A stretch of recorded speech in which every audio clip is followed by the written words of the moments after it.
कौम बनी इसराइल में एक आबिद रहता था।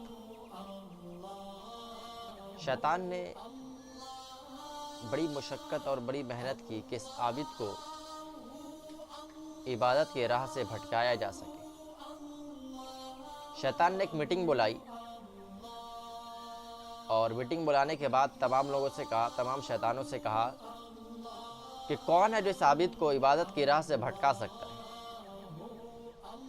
एक शैतान खड़ा हुआ और कहा कि ये काम मैं अपने ज़िम्मे लेता हूँ। वो काम उसके ज़िम्मे दे दिया गया कि इस आबिद को इबादत की राह से तुम्हें भटकाना है। ये शैतान क्या किया, झुब्बा टोपी में, हाथ में तस्बीह लिए हुए, चेहरे पे दाढ़ी सजाए हुए उस आबिद के हुजरे तक पहुंच गया और कहने लगा कि इस हुजरे में मुझे जगह दे दीजिए, मैं अल्लाह की इबादत करूंगा। आबिद ने कहा कि मैं तुम्हें इस हुजरे में रहने नहीं दे सकता, क्योंकि ज़ाहिर अगर तुम इस हुजरे में रहोगे तो मेरी इबादत में खलल पैदा होगा। जब दो लोग रहेंगे तो ज़ाहिर है दुनिया की बातें होगी, बहुत सारे बातें होगी, इसीलिए मैं तुम्हें इस हुजरे में रहने नहीं दे सकता। शैतान बड़ा चालाक था, वह हुजरे के बाहर बैठ गया और इबादत करने लगा, सिर्फ दिखावे के लिए। तस्बीह पढ़ने लगा, जिक्र करने लगा, नमाज कुरान पढ़ने लगा। काफ़ी अरसा गुजरा, आबिद को रहम आया। उस शैतान को कहा कि आप अंदर आ जाइए और यहाँ इबादत कीजिए। वो शैतान अंदर आ गया और उस हुजरे में काफ़ी दिन इबादत करने लगा।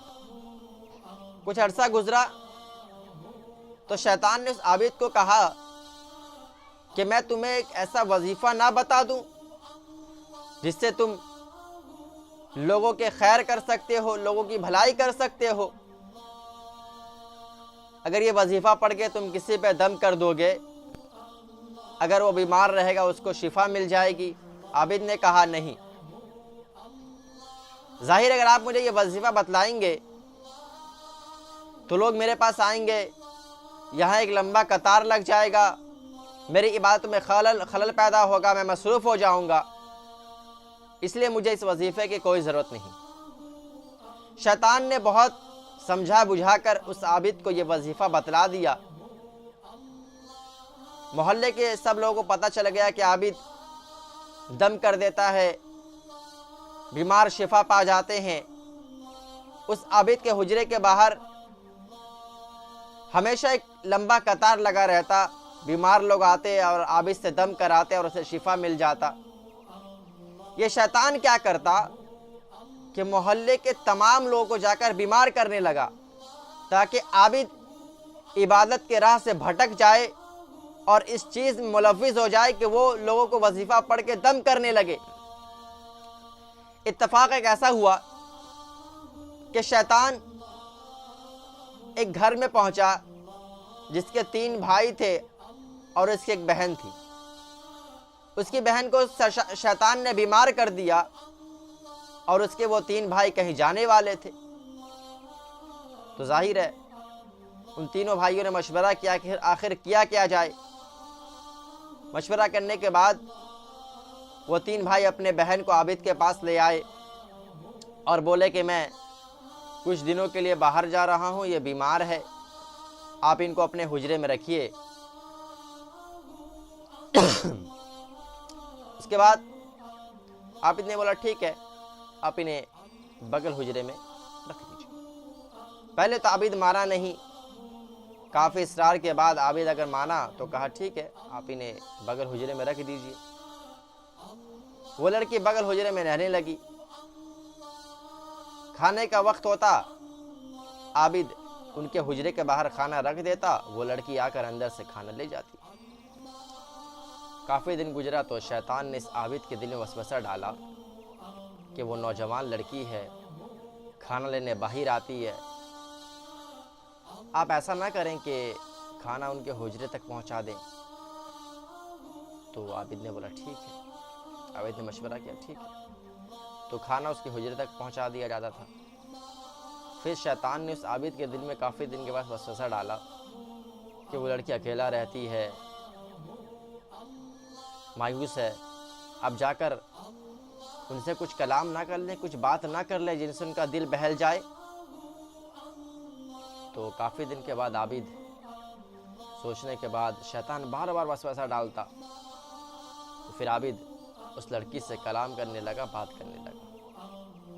इत्तेफाक ऐसा हुआ कि उस लड़की से आबिद जिना कर बैठा। तो जब जिना हो गया तो शैतान ने आबिद के दिल में फिर वसवसा डाला कि तुमने इस लड़की से जिना कर लिया, जब इसके भाई आएंगे तो ये लड़की तुम्हारे बारे में बता देगी कि आबिद मेरे साथ जिना किया है, तो तुम्हें वो लोग छोड़ेंगे नहीं। तो ऐसा करो कि इस लड़की को तुम मार के ज़मीन के अंदर दफना दो। आबिद ने वैसा ही किया, उस लड़की को मार के ज़मीन के अंदर दफना दिया। जब उनके भाई आए तो उनको बता दिया गया कि आपकी लड़की फला फला बीमारी से मर गई है, मैं उनकी खबर बना दी, आप यहाँ पे आकर फातिहा पढ़ दें।